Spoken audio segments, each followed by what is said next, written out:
John, that guy, shared some interesting stories. Stories of the latest round of Choose the News, but unfortunately only 3 stories were chosen. Yeah, unfortunately. So instead of letting all that hard work go to waste, John joins us again with the leftovers. Hard work. Hard work. Interesting stories. Yes. Oh, look at even the CBS News stinger. Yeah. Guys, this is a crispy story we have here. What is this? Remember, these are the stories you did not choose. Okay, so this one was Something's Afoot. Remember this? Yes. Something's Afoot. Okay, guys, there is big news going on in the shoe business across the pond. The CFO of Shoe Zone has abruptly resigned. Uh-oh. Oh, Shoe Zone. Why? This is big. This is where British people go to buy shoes. All right, so the shoe retailer has been hit hard by the pandemic, and now CFO Peter Foote has left his job after less than a year. Wait, his name is Peter Foote, and he works for a shoe company? That's right. The CFO of a shoe retailer is named Peter Foote. Wow. Brilliant. The board of directors, though, has reassured employees and investors that they found a replacement who is just as qualified. They've hired Terry Boot to replace him as the new CFO. You're making this up. That's right. A shoe retailer replaced Peter Foote with Terry Boot. You're making this up. But, guys, I have, through my reporting, acquired the list of people that they also were considering. Are you ready? Okay. Is this for real? Yes. They Okay, were also all right. considering tennis player Jack Sock. Also in the running, actress Elizabeth Shue. Okay. Okay. And former NFL running back LeBrandon Tofield. They replaced Peter Foote with Terry Boot. Terry Boot. That's amazing. And to be in the contended running, you had to have some type, like there's no way that was an accident. No, but There's no I way. should clarify. I made up that last part. Oh, come on. okay, It's yeah. a better story. No. It's a better story. But it reminds us that our boss here, Nick News. Okay. And our big boss, you're so not getting a raise, Larry. Yeah. Okay. This is. Oh, okay. This one. They're real ones. The real ones. They're real ones. They're real Okay.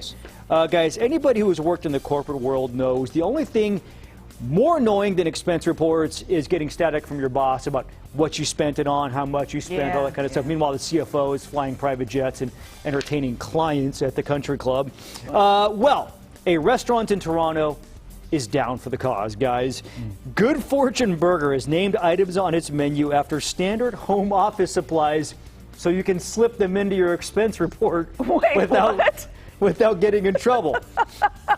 So, for example, looking for lunch? This is clever. How about the basic steel stapler that they offer there? It's a hand-pressed beef patty with cheese, lettuce, tomato, pickles, hickory strips, topped with their fortune sauce. Hickory strips, I think that's bacon. Is that what Canadians call?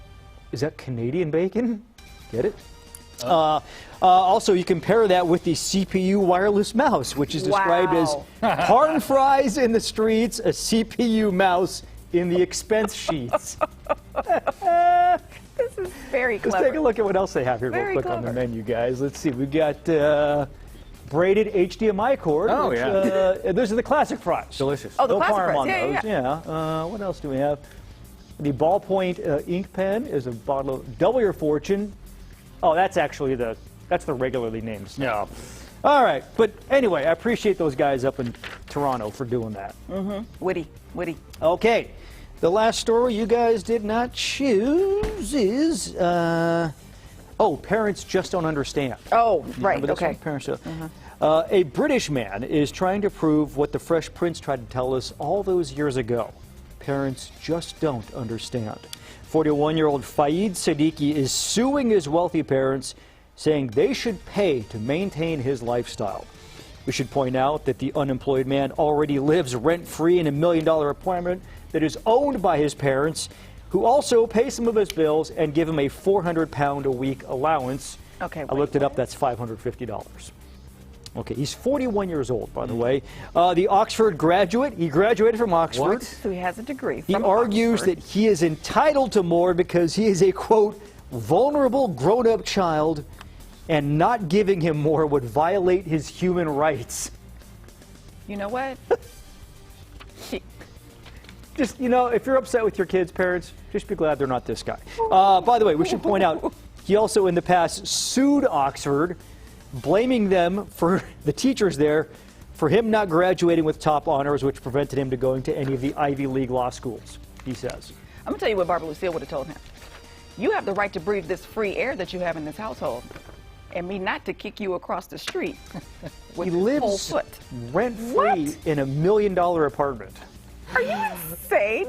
Yes, he is. Yes, he is. He is a vulnerable grown-up child. A new segment would be to have parents read this and give us their reaction. Oh, that'd be great. That's a great idea. So What say would we you- all? If this was your Yes, they son, will. what would you do? I think, and then we got to figure out some way to measure how far the eye rolls in the back of the head.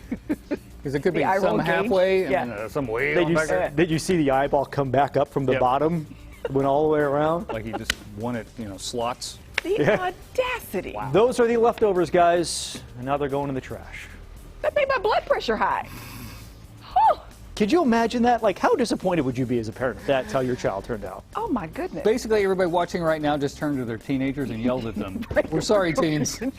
We're sorry we brought you into this. We should have warned you first. You don't want to.